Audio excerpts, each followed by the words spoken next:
Hello friends, welcome on my YouTube channel actual biology. आज हम topic discuss करने वाले हैं यूकैरियोटिक ट्रांसलेशन कि यूकैरियोट के अंदर ट्रांसलेशन कैसे होगा। इस टॉपिक के अंदर हम तीनों चीज़ें कंप्लीट करेंगे, इनिशिएशन, इलोंगेशन एंड टर्मिनेशन। ठीक है, तो इससे पहले मैं प्रोकैरियोटिक ट्रांसलेशन कंप्लीट करवा चुका हूँ। जिसने नहीं पढ़ा है डिस्क्रिप्शन में लिंक मिल जाएगा, तो पढ़ लेना। ठीक है, तो जल्दी से वीडियो स्टार्ट करते हैं। तो क्या सबसे पहले क्या क्या चीज़ चाहिए मतलब ट्रांसलेशन के लिए? सबसे पहले चाहिए क्या? राइबोसोम, जो यूकैरियोट के अंदर है। सबसे पहले ट्रांसलेशन होता क्या है? ट्रांसलेशन मतलब फॉर्मेशन ऑफ प्रोटीन, एमआरएनए से प्रोटीन बनना। देन क्या चीज़ चाहिए? राइबोसोम। राइबोसोम यूकैरियोट्स के अंदर कैसा होगा? मतलब 80s राइबोसोम होगा, लार्ज सब unit 60s ribosome and small सब यूनिट 40s राइबोसोम। और लार्ज सब यूनिट्स के अंदर क्या क्या चीज़ें होंगे? 5s rRNA, 28s rRNA and 5.8s rRNA। और स्मॉल सब यूनिट के अंदर क्या होगा? 18s rRNA। इसका रोल देखेंगे आगे क्या है।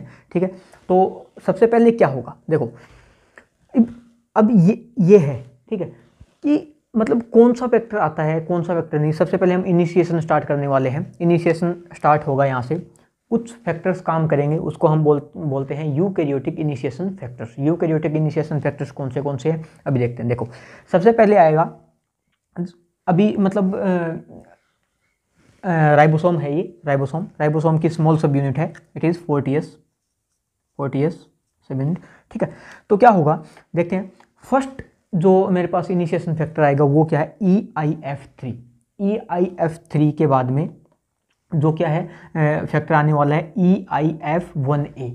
ये क्या है? डिसोसिएशन फैक्टर है। डिसोसिएशन फैक्टर का मतलब यहाँ पे जो मैं ये देख सकता हूँ, यहाँ पे P साइट है, यहाँ पे A साइट है, यहाँ पे E साइट है। अगर यहाँ पे राइबोसोम है तो ये क्या करेंगे, मतलब अगर EIF3 बाइंड कहाँ होगा? EIF3 बाइंड होगा एट साइट ऑफ E। ठीक है, E साइट पे। मतलब EIF3 का मतलब क्या है? Eukaryotic initiation factor. ठीक है, तो बाइंड होगा ई साइड पे। ई साइड पे बाइंड होगा तो क्या इसका रोल है किसके अंदर? कि ये लार्ज सब यूनिट है वो डिसोसिएट हो जाए यहाँ से। ठीक है, मतलब 60s डिसोसिएट हो जाए। तो ए इसका भी EIF1A का भी रोल है कि मतलब यहाँ पे डिसोसिएशन होने के बाद में अगर मान लेते हैं कि सिंगल सब यूनिट्स भी प्रेजेंट है, ठीक है, तो भी ये ए साइड के ऊपर आके बाइंड करेगा। ठीक है, सब यूनिट के मतलब ये क्या करेगा? Prevent the association of large सब यूनिट। ठीक है, मतलब जो 60s सब यूनिट है यहाँ पे मतलब बाइंड नहीं होने देगा उसको। ठीक है, देन एक और फैक्टर आता है इनिशिएशन फैक्टर EIF1। ठीक है, it will bind to the मतलब बोल सकते हैं कि EIF3 recruit the EIF1 factor. ठीक है, तो ये क्या है? Dissociation factor. ठीक है, अब क्या है उसके बाद में क्या होने वाला है, ये काफ़ी इंपॉर्टेंट है। तो दोनों जो है ए साइट और ई साइट। ए साइट का मतलब एक्सेप्टर साइट और ई साइट का मतलब क्या होगा? एग्जिट साइट, मतलब जहाँ से रिलीज होगा। पी साइट का मतलब क्या है? यहाँ से जो पेप्टाइड बॉन्ड का फॉर्मेशन होगा वो कहाँ होगा? पी साइट के ऊपर होगा। ठीक है, तो उसके बाद में EIF2 आता है। EIF2 क्या लेके आएगा? Charged tRNA। चार्ज tRNA का मतलब tRNA के ऊपर एक अमाइनो एसिड प्रेजेंट होगा। ठीक है, उसको हम चार्ज tRNA बोलते हैं। ठीक है, तो EIF2 क्या है? GTPase एक्टिविटी है comes with the GTP and क्या कहाँ पे आएगा? सबसे पहले जो इसके अंदर आने वाला है क्या? tRNA कम्स विद द कौन सा अमाइनो एसिड? मिथ्योनिन। ठीक है, मतलब tRNA आएगा मिथ्योनिन अमाइनो एसिड के साथ में। कौन लेके आएगा? EIF2 which has the GTPase activity. ठीक है, और कौन सी साइड पे आएगा? P साइड पे। अब देखते हैं, देखो प्रोकैरियोट के अंदर तो क्या आ रहा था? सबसे पहले mRNA आ रहा था, लेकिन यूकैरियोट के अंदर क्या आएगा? सबसे पहले आएगा मतलब tRNA आएगा। ठीक है, जो सब यूनिट डिसोसिएट होने के बाद में tRNA आ रहा है। tRNA का मतलब mRNA अभी तक नहीं आया है। तो काफ़ी इंपॉर्टेंट लाइन है ये। क्यों नहीं? मतलब क्योंकि जो यूकैरियोटिक बोल सकते हैं कि mRNA के पास में RBS साइट एब्सेंट होती है। ठीक है, मतलब राइबोसोमल साइट जो है एब्सेंट होगी तो राइबोसोम बाइंड नहीं कर पाएगा। तो क्या होगा? तो mRNA के पास में यहाँ पे कोजाक सीक्वेंस होती है। कोजाक सीक्वेंस मतलब CCRCCAUGG, मतलब ये वाली कोजाक सीक्वेंस है। ये हम देखेंगे एक बार। ठीक है, तो कोजाक सीक्वेंस प्रेजेंट होती है। ठीक है, तो क्या होगा मतलब आरबीएस अब्सेंट होगी इन यूकैरियोट्स, और सबसे पहले क्या आएगा, टीआरएनए। टीआरएनए कौन लेकर आएगा, EIF2, मतलब eukaryotic elongation factor 2 comes with the GTP. ठीक है, तो टीआरएनए आ गया है यहाँ पे। ठीक है, तो जो मिथ्योनिन है, मतलब टीआरएनए के पास में क्या है, एंटीकोडोन साइट होगी। ठीक है, और एमआरएनए के पास में क्या होगी, कोडिंग साइट होगी। ठीक है, तो दोनों क्या करेंगे, मतलब एक दूसरे के साथ में पेयरिंग कर लेंगे, कोडोन विद एंटीकोडोन। ठीक है, तो इस कॉम्प्लेक्स को हम बोलते हैं 43S प्री इनिशिएशन कॉम्प्लेक्स। ठीक है, 43S प्री इनिशिएशन कॉम्प्लेक्स, अभी तक इनिशिएशन चल रहा है। ठीक है, इसके बाद में एमआरएनए आने वाला है। एमआरएनए इसके अंदर आएगा सर्कुलर फॉर्म के अंदर। ठीक है, कैसे होगा, सर्कुलर एमआरएनए का ही ट्रांसलेशन होगा इसके अंदर। ठीक है, तो हम देखने वाले हैं कैसे। देखो, एक एमआरएनए है मेरे पास। एमआरएनए का मैंने बता दिया कि 5 प्राइम एंड पे 7 मिथाइल गुआनिन की कैप होती है। कैपिंग एंड टेलिंग अगर किसी ने पढ़ना है, डिस्क्रिप्शन के अंदर लिंक डाल दिया है, वो पढ़ सकता है। ठीक है,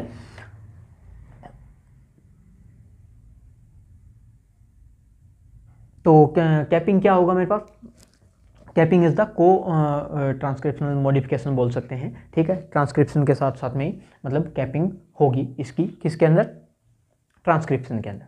ठीक है, तो क्या हुआ, जैसे कैपिंग हुई, कैपिंग मतलब 7 मिथाइल गुआनिन के पास में एक प्रोटीन बोल सकते हैं कि इनिशिएशन फैक्टर बाइंड रहता है। क्या, देखो ये वाला कॉम्प्लेक्स तो ऐसे का ऐसे है, यहाँ पे ध्यान से देखना इस चीज़ को।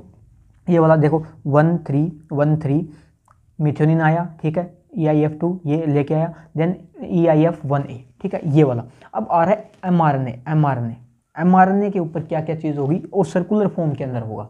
ठीक है, तो क्या होगा, 7 मिथाइल गुआनिन, मतलब 5 प्राइम एंड पे 7 मिथाइल गुआनिन था, वहाँ पे 4 ही प्रोटीन बाइंड फॉर्म में रहता है। ठीक है, देन क्या होगा, ये पॉलीएटेल है, पॉलीएटेल के मतलब पॉलीएटेल पे कौन सा प्रोटीन बाइंड था मैं बता चुका हूँ, ट्रांसक्रिप्शन में मैंने करवा दिया, डिस्क्रिप्शन के अंदर लिंक है। अगर किसी को ये मतलब प्रोटीन कहाँ पे बाइंड है ये समझ में नहीं आ रही तो देख सकते हो वहाँ पे। ठीक है, PABP मतलब पॉलीएटेल पे poly A binding protein bind रहते हैं। ठीक है, और एक जो इन दोनों को कनेक्ट करके रखेगा, मतलब 4E एंड PABP को कनेक्ट करके रखेगा, वो प्रोटीन होगा 4G।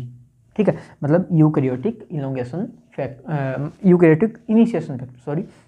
Initiation factor 4G। ठीक है, मतलब इस टाइप से सर्कुलर फॉर्म के अंदर होगा ये। ठीक है, तो अब देखने वाला है, अच्छा इस कॉम्प्लेक्स को हम बोलते क्या है, इसको हम बोलेंगे 48S इनिशिएशन कॉम्प्लेक्स। इसके अंदर एक चीज़ और भी है, EIF4A interact with the EIF4G। ठीक है, तो EIF4A का काम क्या है, EIF4A is an helicase activity. ठीक है, ATP डिपेंडेंट हेलिकेज एक्टिविटी है 4A के पास में। और 4B का मतलब EIF4B it enhance the activity of 4A। मतलब हेलिकेज एक्टिविटी का क्यों रोल हुआ यहाँ पे, क्योंकि जो एमआरएनए है मेरे पास सर्कुलर मतलब बोल सकते हैं कि सेकेंडरी स्ट्रक्चर बना लेता है ये। ठीक है, उस सेकेंडरी स्ट्रक्चर को ब्रेक डाउन करने के लिए हेलिकेज का मतलब यहाँ पे यूज है। ठीक है, तो इसको हम बोलेंगे क्या, 48 इनिशिएशन कॉम्प्लेक्स। ठीक है, तो अब देखते हैं, देखो एक फैक्टर आता है EIF, कौन सा, EIF5 वो कहाँ पे बाइंड करेगा, यहाँ पे बाइंड करेगा, EIF ये है 5।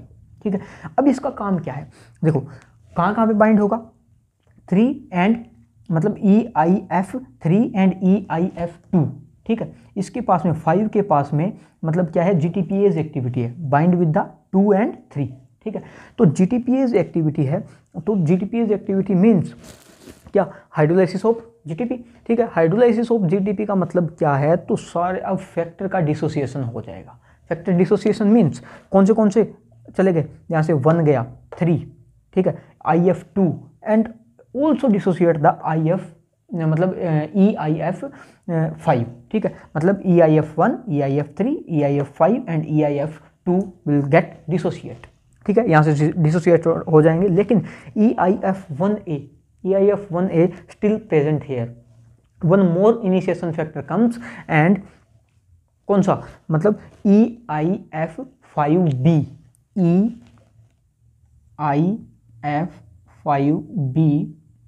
comes and bind with EIF1A EIF1 एक it has also GTPase activity, और क्या करेगा, मतलब इसको डिसोसिएट करवा देगा यहाँ से, मतलब EIF1A and EIF5B will also dissociate, दोनों यहाँ से डिसोसिएट हो जाएंगे। यहाँ से देखो ये चीज़ डिसोसिएट होगी, वैकेंट है, देखो IF2 डिसोसिएट मतलब मिथुनिन है, मिथुनिन tRNA, मिथुनिन अमाइनो एसिड के साथ में tRNA है, ठीक है, अभी भी इनिशिएशन चल रहा है, ठीक है। 1, 3, 1, 3, 5 डिसोसिएट हो चुके हैं, ठीक है, मतलब बचा ये वाला बचा है, ठीक है। तो क्या होगा, देखो जो मिथ्योनिन जो tRNA आएगा मेरे पास, उसके पास में tRNA के साथ में एंटी कोडिंग साइट होगी। एंटी कोडिंग देखो ये कोजाक सीक्वेंस है CCR CCAUG, तो tRNA के पास में क्या होगा, AUG स्टार्ट कोडोन है यहाँ पे, लेकिन दिस इज नॉट बोल सकते हैं कि ribosomal binding site, it is a Kozak sequence, ठीक है। तो tRNA आया मतलब UAC UAG is a start codon, तो यहाँ पे मतलब बाइंडिंग हो गई, ठीक है। तो सारे जो प्रोटीन्स है, डिसोसिएशन फैक्टर जो है यहाँ से डिसोसिएट हो चुके हैं, तो लार्ज सब यूनिट आएगी और यहाँ पे बाइंड हो जाएगी। तो हम यहाँ पे, मैं वैसे बना रहा हूँ, लार्ज सब यूनिट जो 60S है यहाँ पे आके बाइंड कर जाएगी, ठीक है, 60S। तो यहाँ तक लार्ज सब यूनिट बाइंडिंग कम, ठीक है, लार्ज सब यूनिट आके बाइंड कर जाएगी। यहाँ तक मेरे पास जो प्रोसेस है उसको मैं इनिशिएशन के अंदर कंसीडर करता हूँ। तो इनिशिएशन यहाँ पे कंप्लीट हो चुका है, मतलब लार्ज सब यूनिट बाइंड होने के बाद में इनिशिएशन कंप्लीट। अब क्या है, इलोंगेशन फैक्टर आने वाले हैं। इलोंगेशन फैक्टर क्या है, बहुत ही आसान है, एक या दो बार इसको रिपीट करके देख लेना, बिल्कुल ईजी वे के अंदर समझ में आ जाएगा। प्रोकैरियोट के अंदर इलोंगेशन फैक्टर कुछ अलग थे, लेकिन यहाँ पे इलोंगेशन फैक्टर कुछ अलग है। देखो यूकैरियोटिक इलोंगेशन फैक्टर 1 अल्फा, यहाँ पे इलोंगेशन फैक्टर 1 अल्फा है, ठीक है, 1 अल्फा सीधा लिख देता हूँ, EEF 1 अल्फा, ठीक है, मतलब यूकैरियोटिक इलोंगेशन फैक्टर 1 अल्फा, ठीक है। तो क्या होगा, ये जो है, क्योंकि ए साइट वेकेंट है, ए साइट के ऊपर जो है मेरे पास नेक्स्ट tRNA लेके आना है, वो भी चार्ज, तभी तो यहाँ पे पेप्टाइड बॉन्डिंग होगी दोनों अमाइनो एसिड्स के बीच में, ठीक है। तो it is form in the GDP form, ठीक है, हम बोल सकते हैं it is present in GDP form. अगर GDP फॉर्म के अंदर है ये इनएक्टिवेट बोल सकते हैं, लेकिन EEF मतलब eukaryotic elongation factor beta gamma क्या करेगा, मतलब GDP को किसके अंदर कन्वर्ट कर देगा, GTP के अंदर, ठीक है। मतलब EEF beta gamma is G nucleotide exchange factor, ठीक है। तो मतलब एक्सचेंज फैक्टर है, GDP हटा के यहाँ पे GTP मतलब कनेक्ट करवा देगा किसके साथ में, EEF1 अल्फा के साथ में, ठीक है। तो ये GTP मतलब ये बोल सकते हैं कि it is now in activate form. तो GTP ये ही जो है मेरे पास नेक्स्ट जो चार्ज tRNA है उसको लेके आएगा, ठीक है। मतलब यहाँ पे कहाँ पे, ए साइट के ऊपर, क्योंकि ए साइट इज एक्सेप्टर साइट, ठीक है। तो यहाँ पे ए साइट के ऊपर अब आ चुका है, ठीक है, ए साइट के ऊपर आ गया। तो अब क्या होने वाला है, यहाँ पे काफ़ी इंपॉर्टेंट चीज़ है, देखो 1 alpha carry tRNA on A site के ऊपर आ चुका है, क्योंकि अपने को पता है ये क्या है, पी साइट है, ये ए साइट है, ये ई साइट है, ठीक है, आ चुका है।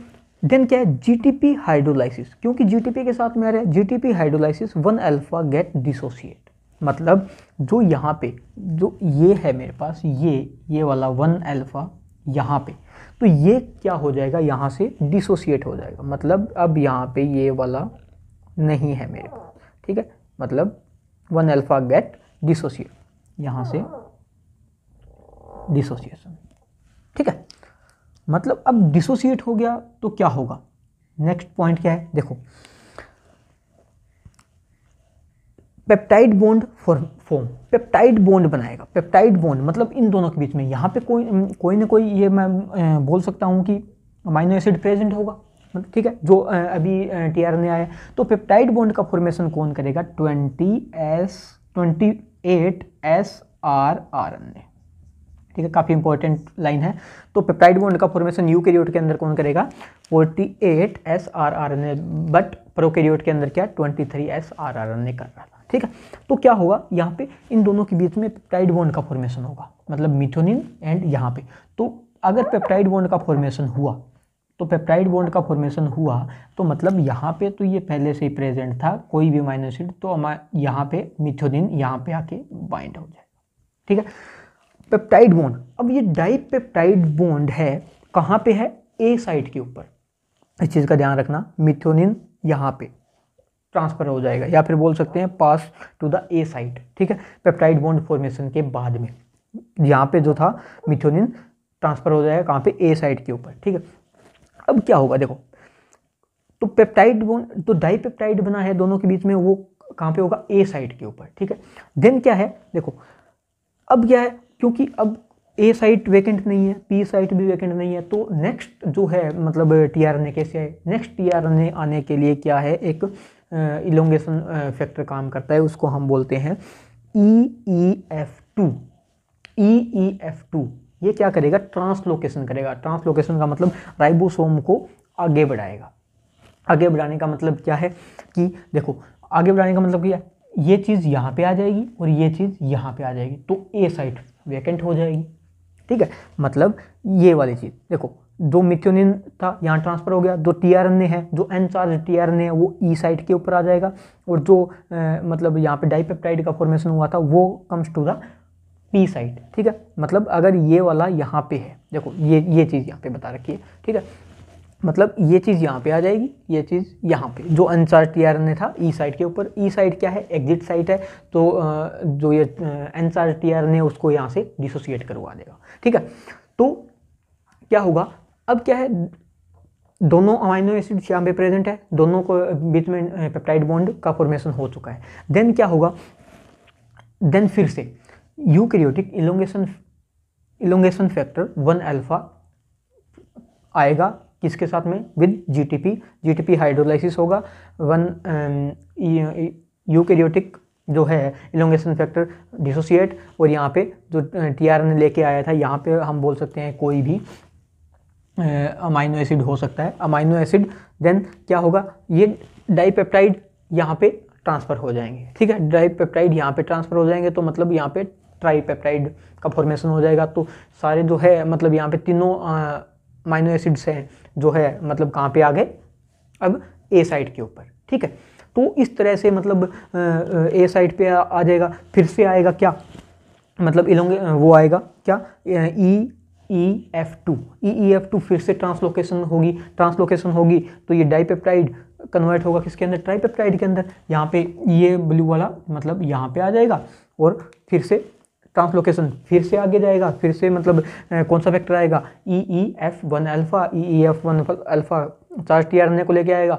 देन यहाँ पे टेट्रापेप्टाइड का फॉर्मेशन होगा, फिर से मतलब ये चीज़ यहाँ और ये चीज़ यहाँ, क्यों, क्योंकि ट्रांसलोकेशन होगा, ट्रांसलोकेशन कौन करके जाएगा, EEF2, मतलब ठीक है, ऐसे बनता जाएगा। ठीक है, तो ये यहाँ पे कब तक बनता जाएगा, जब तक स्टॉप कोडॉन नहीं आ जाता। ठीक है, मतलब स्टॉप कोडॉन यहाँ तक मेरा पार्ट जो है ये क्या है, इलोंगेशन।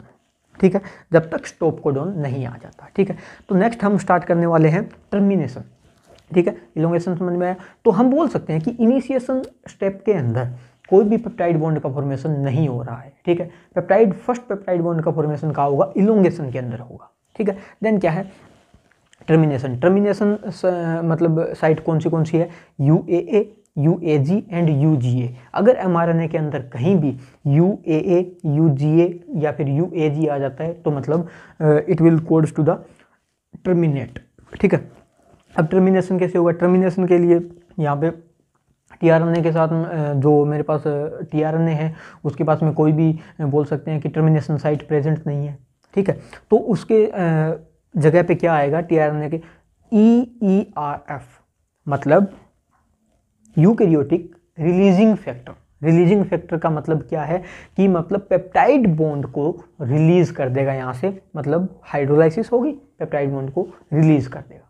ठीक है, वाटर मॉलिक्यूल हाइड्रोलाइसिस होगी, मतलब अगर मैं बोलूँ कि पेप्टाइड बॉन्ड को रिलीज करने के लिए वाटर मॉलिक्यूल चाहिए, तो water molecule is must for the release of peptide bond, या फिर बोल सकते हैं कि रिलीज ऑफ अमाइनो या प्रोटीन्स बोल सकते हैं। ठीक है, या फिर बोल सकते हैं कि एक मतलब पेप्टाइड चेन को रिलीज करने के लिए वाटर इज मस्ट, क्योंकि वाटर हाइड्रोलिसिस होगा तभी यहाँ से जो है ये वाला प्रोटीन जो है यहाँ से रिलीज हो जाएगा।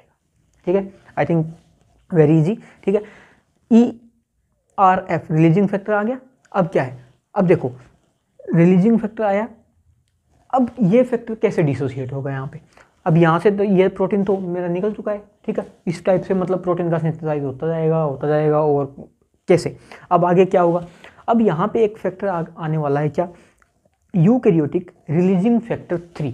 Eukaryotic releasing factor bind with the, ये क्या है, eukaryotic releasing factor 3 bind with, कहाँ पे, ERF के साथ में।